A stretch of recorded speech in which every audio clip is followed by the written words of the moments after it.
The Squirrels' Pine Dill Adventure. The sun had risen high in the sky, but the little squirrels were still fast asleep in their cozy nest at home. The morning light filtered through the trees, gently nudging the world awake. But the little ones were in no rush. Their mother, having gone out to gather food early that morning, hurried back, panting and out of breath. She rushed into the nest and called out anxiously to her sleeping babies.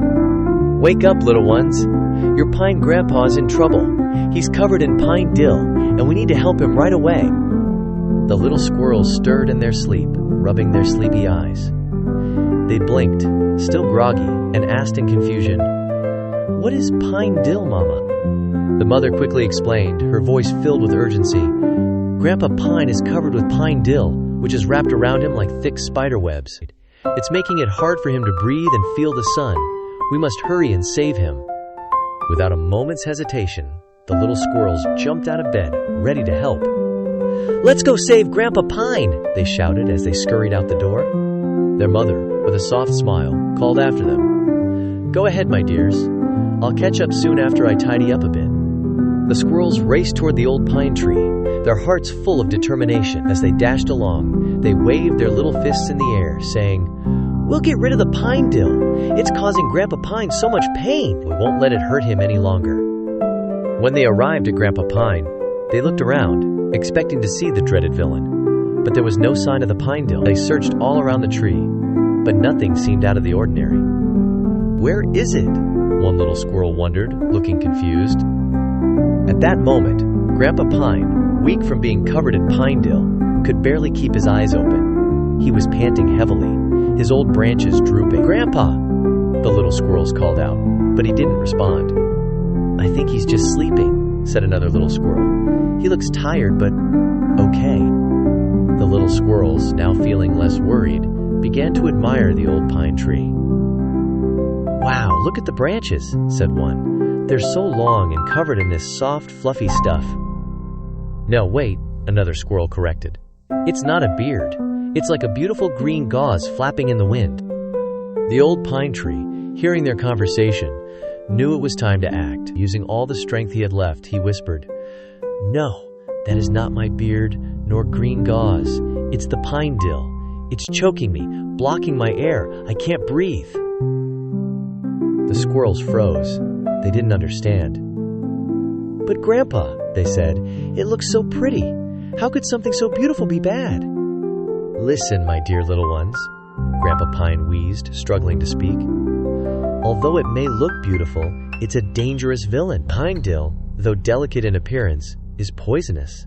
It's suffocating me, stealing my sunlight and causing me to weaken. You must remove it quickly before it's too late."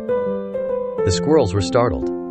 "Why didn't we notice it before?" they asked, their eyes wide with concern. Grandpa Pine sighed. "It's easy to be fooled by beauty, my little ones. Pine dill may look gentle, but it's deadly. Now hurry, help me, or I'll lose all my strength and my leaves will fall." Realizing the urgency, the squirrels didn't hesitate. They scurried up the tree, jumping from branch to branch. And with sharp little teeth, they began gnawing away at the pine dill. One by one, they bit off the long strands, tossing them to the ground. The pine dill piled up in heaps beneath the tree, withering and shriveling under the sun. Now powerless, Grandpa Pine, finally free from the suffocating vines, breathed in deeply, his branches stretching toward the sky. "Ah, I can breathe again," Grandpa Pine said, his voice stronger. "Thank you, little ones, you've saved me." The squirrels, exhausted but happy, sat down on the soft grass beneath the tree. "We're glad you're okay, Grandpa," they cheered. "But we're hungry now. Can we have a snack?" Grandpa Pine chuckled and reached into a hidden nook in his bark, pulling out a bounty of large, shiny pine seeds. "For my brave little helpers," he said, "these are all yours." The squirrels eagerly dug in, enjoying the treat. Just as they began to relax, their attention was drawn to something strange. A beautiful, one-legged round table appeared beneath the tree. Its bright red top was decorated with yellow and white dots, and its leg had a thick, lovely apron. Matching round stools were placed around the table, as if someone had prepared a grand meal just for them. "This is amazing," the squirrels exclaimed. "Look at this table. It looks just like a fancy restaurant." They joyfully placed their pine seeds on the table, but But as they started to eat, they noticed something strange. The table felt warm and a little sticky, and soon the squirrels began to shiver. One by one, they started dancing involuntarily, their teeth chattering. "What's happening?" one squirrel cried out. "I can't stop shivering." Just then, Mother Squirrel appeared, looking alarmed. She saw her babies dancing and then noticed the table with the pine seeds. Her eyes widened in horror.